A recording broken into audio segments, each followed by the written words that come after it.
এবার watch time কি করে নেবেন, আমি আপনাদের এর আগে ভিডিওতে দেখিয়ে দিয়েছি যে ভিউজ কিভাবে নিতে হয়। তো ওয়াচ টাইম কিভাবে নিতে হয় এটার জন্য যেটা করবেন যে আমি আপনাদের ঠিক সেম প্রসেস, কোনো আলাদা কিছু নেই।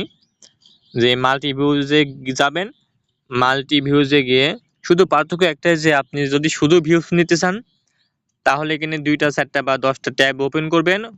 ওপেন করার পর লিঙ্কটা এখানে পেস্ট করে দিবেন, তারপর গোতে ক্লিক করে দিবেন। গোতে ক্লিক করে দেওয়ার পর যখন এখানে ভিডিও রানিং চলতে থাকবে তখন মনে করবেন যে আপনার ভিউজ হয়ে গেছে, তখন কেটে দিয়ে আবার লিঙ্কটা পেস্ট করবেন, তাহলে আপনার ভিউজ বাড়বে। আর ওয়াচ টাইম নিতে হলে যেটা করতে হবে, ওয়াচ টাইম নিতে হলে এটা ভিডিও ওপেন করে রেখে দেখতে হবে, নয়তো কিন্তু ওয়াচ টাইম তো হবে না, তাই না?